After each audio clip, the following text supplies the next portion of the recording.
लोकसभा चुनाव की हलचल तेज है, जहां अलग-अलग मुद्दों को लेकर पीसीसी चीफ जीतू पटवारी ने बीजेपी पर जमकर निशाना साधा है। देखिए ये खास रिपोर्ट। प्रदेश कांग्रेस अध्यक्ष जीतू पटवारी ने कहा कि पन्ना के जिला निर्वाचन अधिकारी और कलेक्टर सुरेश कुमार ने बीजेपी के एजेंट और खजुराहो से बीजेपी प्रत्याशी वीडी शर्मा के सर्वेंट के रूप में काम किया है। अगर किसी प्रत्याशी से फॉर्म भरने में गलती हुई है तो निर्वाचन अधिकारी की जिम्मेदारी है कि उसे सही कराए। जो कल घटित हुई घटना खजुराहो में, ये एक मैसेज है कि इस देश में मर्यादा क्या होती है, राजनीतिक मर्यादा क्या होती है। अब इसकी बात करना भी उचित नहीं बचा इसका। एक यादव मुख्यमंत्री ने यादव महिला समाजवादी पार्टी के प्रत्याशी का अपने कलेक्टर को कहके षड्यंत्र तरीके से निरस्त करा दिया। ये एहसास क्या कहता है? ये एहसास तानाशाही की ओर देश ले जाना है, इसका एक मैसेज देता है। लोकतंत्र में, प्रजातंत्र में निर्वाचन अधिकारी का दायित्व होता है कि फॉर्म में कोई कमी है तो नेचुरल स्वाभाविक है सुधार करवाएं, बिठाकर सुधार करवाएं।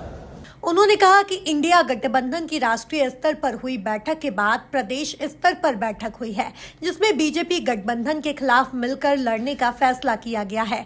पटवारी ने बीजेपी ज्वाइन करने वाले कांग्रेस नेताओं को लेकर कहा कि जो कांग्रेस के ना हो सके वह बीजेपी के क्या होंगे। मैं अनुरोध करता हूँ कि इसके सारे जवाब, चूंकि समाजवादी पार्टी का अखिलेश यादव जी की पार्टी के अध्यक्ष भी बैठे हैं, वो देंगे तो ज्यादा बेहतर होगा। पर जैसा मैंने कहा कि बीजेपी का कलेक्टर, मैंने कल भी बयान दिया था, 3 घंटे तक कुर्सी पे नहीं आए।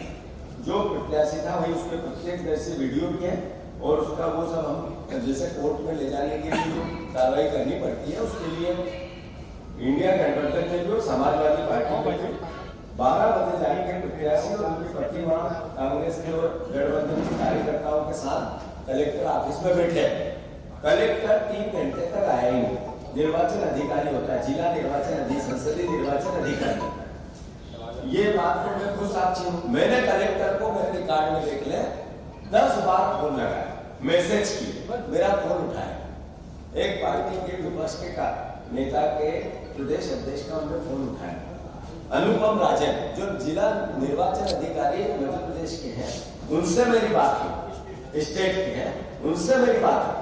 तब जब मैंने उनको कहा तो उन्होंने कहा सर ये साइन नहीं है और ऐसी शिकायत वहां से आई है, पर चूंकि कलेक्टर वहां बैठ जाएंगे तो वो साइन हो सकती है, इसमें कोई चूक नहीं। ये उनकी और हमारी बात हुई फोन। तो अगर कोई गलती थी तो स्कूटनी का मतलब क्या होता है? जो कमी है उसको पूरी करना। लोकतंत्र का मूल विचार क्या है? ये कहता है कि अगर फॉर्म में कमी है तो दूर करवा। 3 घंटे बैठे थे, लगातार बैठे थे, मीडिया गवर्नमेंट में है। तो ये कहना कि जिला निर्वाचन अधिकारी बीजेपी का एजेंट बन गया, यही तो लड़ाई है। जो कलेक्टर है वो जो भारतीय जनता पार्टी के अध्यक्ष है, वहां के प्रत्याशी उनका नौकर है, उनका सर्वेंट है, व्यक्तिगत सर्वेंट। जो वो कलेक्टर अपना धर्म नहीं निभा, वो कलेक्टर निर्वाचन के जो संविधान की शपथ ली उसको नहीं निभा, और इस तरह के कुकृत्य करके बचने के लिए इस तरह की बातें पब्लिक में फैला है, मीडिया में फैला है। यही तो लोकतंत्र को बचाने की लड़ाई है और इसी के अगेंस्ट तो गठबंधन की एकता है। क्या आप अब ये बता दीजिए।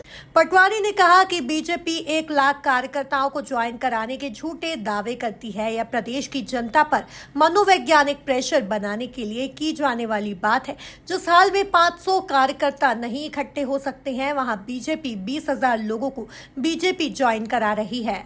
मैंने ऐसा कहा कि मैं बार-बार कहता हूँ, हर बार कहता हूँ कि विनोमा बनाया जा रहा है, परसेप्शन बनाया जा रहा है, झूठ बोल के अलग अलग तरीके के मायाजाल रच के कि बीजेपी की स्थिति अच्छी है।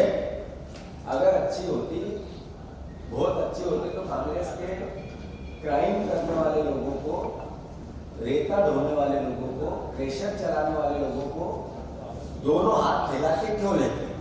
कमजोरी है तभी तो ये हो रहा है। मैंने पहले भी कहा था 10-11 सीटें ऐसी है जो विधानसभा के चुनाव हुए थे तब भी कांग्रेस आगे थी, तो स्वाभाविक रूप से वो वोट भी हमारा है। दूसरी बात है 5 सीटें ऐसी है जहाँ कास्ट डिविजन के हिसाब से चुनाव होते हैं और वो 5 सीटों में 6 सीटें ऐसी हैं जहाँ पे जातिगत आधार पर वोट पड़ता है। उन सीटों को भी हम बी कैटेगरी की श्रेणी में लेते हैं जिसमें से हम जीत भी सकते हैं, लूज भी कर सकते हैं। मैं ये दावा बीजेपी के साथ अलोकतांत्रिक नहीं कर सकता, अहंकारी रूप से नहीं बोल सकता कि इतनी ही जीतेंगे। हमारी इच्छा है आधा हिस्सा कांग्रेस पार्टी और गठबंधन का बनता है। 100% जब रिजल्ट आएगा तो 15 से ज्यादा सीट कांग्रेस की झोली में होगी। कुल मिलाकर देखा जाए तो लोकसभा चुनाव की हलचल तेज है, जहां अलग अलग मुद्दों को लेकर पीसीसी चीफ जीतू पटवारी ने बीजेपी पर जमकर निशाना साधा है। Bureau report, MP news, Bhopal.